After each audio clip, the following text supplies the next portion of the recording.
మరి ఎప్పుడు ఇది సరికాదు సవ్యం కాదని ఇప్పుడు చాలామంది ఆడపిల్లలు మీకైన ఎక్స్పీరియన్స్ మీ పెళ్లిలో 6 నెలల్లో ఒక హింస ఒక ఎక్స్‌ప్లాయిటేషన్ ఉంది బయటకు వచ్చేయాలని ఆలోచించిన పరిస్థితుల్లో ఎప్పుడు బయటికి రావాలనే స్ఫురణ ఎలా కలుగుతుంది?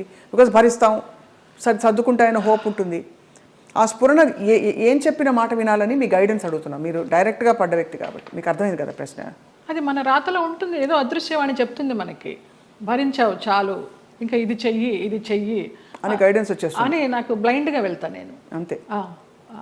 అంతే అంత డీప్గా వెళ్ళి నాలెడ్జబుల్గా చెప్పాలంటే నాకు తెలియదు, కానీ అనిపిస్తుంది, మనకే అనిపిస్తుంది ఇంకా ఆ టైం అయిపోతుందని అనిపించినప్పుడు అది ఆటోమేటిక్గా వస్తుందని నేను అనుకుంటున్నాను. ఎంత ఇవాల్వ్ అయ్యారు మీరు స్పిరిచువల్గా, ఎన్ని కష్టాలు పడినా కూడా ఎంత పరిణితి తెచ్చుకున్నారు మీరు అంటే జీవిత ప్రయాణంలో. నేను కేరళ డీటాక్స్కి వెళ్ళినప్పుడు కూడా 14 days ఒంటరిగా ఉన్నాను. అప్పుడు నా లైఫ్ స్టైల్ మారిపోయిందమ్మా, మైండ్ సెట్ కానీ లైఫ్ స్టైల్ కానీ. ఎంత భయస్తురాల్లో నేను, చిన్న విషయానికి భయపడిపోతే, ఎక్కడన్నా నొప్పి వస్తే, ఇక్కడ నొప్పి వస్తే బ్రెస్ట్ క్యాన్సర్ ఏమో, ఇక్కడ నొప్పి వస్తే అపెండిసైటిస్ ఏమో అని అస్సలు లేదు. ముక్తినాథ్ నడిచి దిగాను -degreesలో మొన్న. అవునా? మొన్న రీసెంట్గా 4 days అవ్వలేదు. ఆ ముక్తినాథ్ ఒక ఇన్సిడెంట్ చెప్పాలి స్వప్న. ఒక ఆవిడ కటక్ నుంచి వచ్చారు, జ్యోత్స్నారావు అనేసి, ఒరిస్సా ఆవిడ కాదులే, ఒరిస్సాలో జాబ్ చేసేవారు, కాకినాడ ఆవిడ, బ్రాహ్మణ ఆవిడ. ఎవరు లేరు, వాళ్ళు ఎవరు లేరు, తోడబుట్టిన అన్నదమ్ములు కానీ అక్క చెల్లెళ్ళు కానీ సంసారం కానీ పిల్లలు కానీ ఎవ్వరు లేరు. ఆవిడ బ్రహ్మచారిణి. ఆవిడ వచ్చి నాకు ఎవరు లేరు 3 రోజులు ప్రయాణం చేశారు మాతోటి. 11th నాడు బయలుదేరాము ఇక్కడి నుంచి, 12th 13th నాడు ముక్తినాథ్ తీసుకెళ్లారు. అలాగే డోలీలో ఎక్కించి వెళ్ళారు. ఆవిడకి ఏదో హై బ్లడ్ బీపీనో షుగర్ ఏదో ఉంది. అన్నం తినాలనిపించక మాత్రలు వేసేసుకుంటున్నారు. తర్వాత ఆ ముక్తినాథ్లో జామ్సంలో మేము స్టే చేసినప్పుడు వెన్ను వణికించే చలి, అక్కడ హీటర్స్ ఉండవు, హీటర్స్ పెడితే ఆక్సిజన్ అందదంట, హై ఆల్టిట్యూడ్ అనమాట. అక్కడ ఆ రోజు నరకం అనుభవించాం అందరం, 80 members గ్రూప్ మేము. Sai Krishna tours and travels అని సాయిరామ్ గారు, ప్రసన్న గారు, వైఫ్ అండ్ హస్బెండ్, ఆది దంపతులు. నిజంగా 2009 నుంచి వాళ్ళు ఈ ట్రావెల్ చేస్తున్నారు. ప్రతి ఒక్క గ్రూప్తో ట్రావెల్ చేస్తారు. ఇంకా నేను లైఫ్ జర్నీ అంతా వాళ్ళతోనే యాత్రలు కంటిన్యూ చేయాలని వాళ్ళతో చెప్పి కూడా వచ్చా కన్ఫర్మేషన్. ఆవిడ ముక్తినాథ్ని దర్శించుకొని, సాయిరామ్ గారు మేము వెళ్ళే రోజు ముందర రోజు నైట్ హోటల్లో డిన్నర్కి గ్యాదర్ అయినప్పుడు చెప్తారు, అమ్మ ఇలా ఉంటుంది అక్కడ సిచ్యువేషను, స్నానాలు చేయకండి, 108 జలధారలు ఉంటాయి, స్నానాలు చేయకండి, -degrees ఉంటాయి, నెత్తి నీళ్లు చల్లుకుంటే చాలు, మనకి ముక్తినాథుడి దర్శనం కావాలి, మీరు ఆయన్ని చూడడం కాదు ముఖ్యం, ఆయన మిమ్మల్ని చూడడం ముఖ్యమని చాలా చక్కగా వివరించి ఆవిడని అడిగారు, అమ్మ మీ పరిస్థితి ఇలా ఉంది, వస్తారా, రాలేకపోతే రూమ్లో ఉండండి, భోజనం ఏర్పాట్లన్నీ చేసి మీకు ఒక మనిషిని పెట్టి నేను వెళ్తాను. లేదు సాయిరామ్, నాకు ఆ ముక్తినాథుడిని చూడాలి, నా ఒకే ఒక కోరిక అన్నారమ్మ. వచ్చారు, ముక్తినాథుడిని చూశారు. మర్నాడు అందరం బయలుదేరి బస్సుల్లో పోక్రా రిటర్న్ రావాలి. కార్లోనే స్పాట్ డెడ్ అమ్మ ఆవిడ.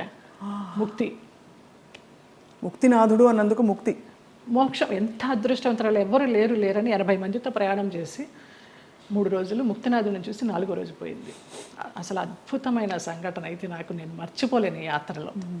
ఆవిడ చనిపోయినప్పుడు ఎంత ప్రేతకళగా ఉందో, చితి మీద పెడితే అక్కడే ఎవరో కజిన్ నెంబర్ దొరికింది, ఫోన్లో అడిగితే మేము రాలేమండి, అంత దూరం మీరు చేసేయండి అని ఈయనకు అథారిటీ ఇచ్చేశారు సాయిరామ్ గారికి.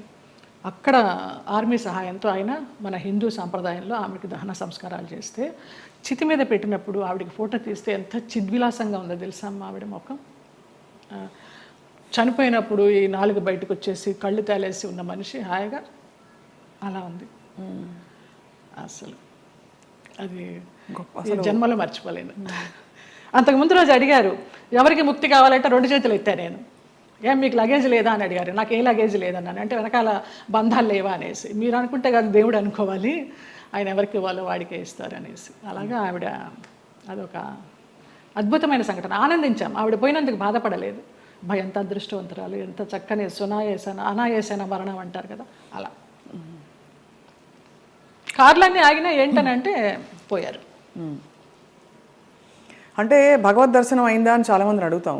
ఇంతకంటే నిదర్శనాలు ఏముంటాయి? మోక్షం, ముక్తినాథుడు. మా వాళ్ళందరూ, మా మామ కొడుకులందరూ ఆ -degreesలో 108 జలధారాల్లో స్నానం చేశారు. ఒక్కొక్క జలధార నుంచి ఇంకొక జలధార వెళ్తుంటే వాళ్ళకి బ్రెయిన్ పనిచేయడంలా ఫ్రీజ్ అయిపోతుంది, అలా చేశారు. నేను ఆ 108లో చల్లుకోవడానికి అరగంట పట్టింది, ఈ చెయ్యి పనిచేయాల 1 గంట, బ్లడ్ క్లాట్ అయిపోయి. అంత చలి -degrees. అది అంత కష్టతరమైన ప్రయాణం.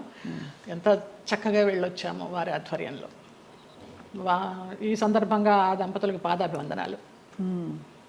ఆ ప్లేసెస్లో నిజంగానే ఒక మహిమ ఉంటుంది కదా జయలలిత గారు, ఎందుకంటే మీరు ఇంత జీవితం చూసి భగవత్ స్పర్శ ఎక్కడ ఎందుగలడు అందులేడని సందేహం వలదు అని అంటారు కదా, అలాగా భగవంతుడు అన్ని చోట్ల ఉన్నాడు సర్వాంతర్యామి అంటూ కూడా మనం కొన్ని ప్లేసెస్కి ప్రత్యేకంగా వెళ్ళడానికి కారణం ఏంటంటే వాళ్ళు నడయాడిన ప్లేసులు అవి అని చెప్తారు. ఇప్పుడు నైమిసారణ్యం ఎంతమంది మునులు మహానుభావులు తపస్సు చేశారు. అక్కడికి వెళ్ళంగానే మనకు ఆ వైబ్స్, కొన్ని గుళ్ళకి వెళితే మామూలుగా దండం పెట్టుకుని వచ్చేస్తాం, కానీ అదే మనం తిరుమల వెళ్ళినప్పుడు ఆ వెంకటేశ్వర స్వామి చూస్తుంటే మనకు తెలియకుండానే ఆనంద బాష్పాలు కారిపోతాయి. ముక్తినాథుడి దగ్గర కూడా అలాగే కారిపోయినాయి నాకు. మన దేవుళ్ళ రూపాలు ఉండవు, ఏముండవు, వాళ్ళు నేపాల్ పద్ధతిలో తయారు చేస్తారు, అలా ఉన్నా కూడా వైబ్స్ ఉన్నాయమ్మా. అంతే, వాళ్ళు నడయాడిన ప్రదేశం. జనక్పూర్ వెళ్ళాము, సీతారాములు నడయాడిన ప్లేసు, వాళ్ళ కళ్యాణమైన ప్లేసు. చాలామంది మా గ్రూప్లో అక్కడికి వెళ్ళి దండలు మార్చుకున్నారు, మళ్ళీ సీతారాముల కళ్యాణం లాగా. అలాంటి వైబ్స్ ఉన్నాయి, అందుకే వెళ్ళాలి. ఇంట్లో కూర్చున్న భగవంతుడు దర్శనం ఇస్తాడు, అది వేరే విషయం. వాళ్ళు నడయాడిన ఆ పుణ్యభూమిలో నడిస్తే ఆ పాదధూళి మనకి కొంచెం పుణ్యం ఇస్తుందని. రెండోది మీరు అన్నట్టు ఆ ప్లేస్కి వెళ్ళిపోయాక మనం నేను ఫలానా, నేను స్వప్న, నేను జయలలిత, నేను సో అండ్ సో అన్నీ మర్చిపోయి, నేను జ్యోత్స్న మర్చిపోయి కేవలం ఒక అంకిత భావంతో ఒక డిజాల్వ్డ్ స్టేట్లో వెళ్తాం. అంతే, అది కూడా ఒక సర్వస్వ శరణాగతి అయిపోయి నువ్వు తీసుకొచ్చావు, నువ్వే చూసుకో, శరణాగతి అంతే. అందులో కూడా చాలా అద్భుతాలు మన లోపల జరుగుతాయి. అద్భుతాలు అంటే మన అహంకారం కరగడం అన్నీ కదా, మనకి తెలియకుండానే అది ఆ ఉద్వేగం అది అంతా వచ్చేస్తుందమ్మా. నేను సంజయ్తో అదే అన్నాను. సంజయ్ కదా ఇంటర్వ్యూ ఏర్పాటు చేసింది, సంజయ్ కిషోర్. నాకు గుంటూరులో చిన్నప్పటి నుంచి వాడు నన్ను కొట్టేవాడు. వాడు కొడుతుంటే నేను పరిగెత్తేదాన్ని. వాళ్ళ ఇల్లు పెద్ద ఇల్లు గుంటూరులో, పెద్ద పెద్ద ఇల్లు. కొడుతుంటే పరిగెత్తేదాన్ని, తర్వాత వాడిని ఎత్తుకునేదాన్ని. వాడు ఈ రోజున ఇంత గొప్పవాడైనాడంటే చాలా సంతోషము. చాలా పద్ధతైన మనిషి. ఎంత పద్ధతైన మనిషి. వాళ్ళ ఇంట్లో వాళ్ళ అమ్మగారు నాకు పెద్దక్కలాగా, పాపాయి అంటే ఆవిడ. నా అభివృద్ధికి ఆవిడ సంతోషిస్తుంది. నా సొంత వాళ్ళు కూడా సంతోషిస్తారో సంతోషించరు, కానీ ఆవిడ అంత సంతోషిస్తుంది, అంత బ్లెస్ చేస్తుంది ఆవిడ. నువ్వు బాగుండాలి, నువ్వు బాగుంటే మేము బాగుంటాం అనేసి. లేదు, మీరు మీరు బాగుంటారు, మీ చుట్టూ ఉండేవాళ్ళు అంటే మీకు భగవద్ రక్షణ ఉందని క్లియర్గా ప్రూవ్ అయిందమ్మా. నాకు చాలా ఈ యాత్ర తర్వాత నాకు భగవదానుగ్రహం మెండుగా ఉందని చాలా నమ్మకం వచ్చింది నిజంగా. ఇంకా అసలు ఏమూలో ఉన్న భయం కాస్త పటాపంచలైపోయింది, ఏం లేదు. మీ జీవితంలో కీలక పాత్ర పోషించిన వ్యక్తులు గుమ్మడి గారు ఒకరు. ఇది గతంలో లోగడ మీడియా వాళ్ళు చాలా సందర్భాల్లో అడిగారు, రకరకాలుగా లింకప్లు రాశారు మీకు వారికి.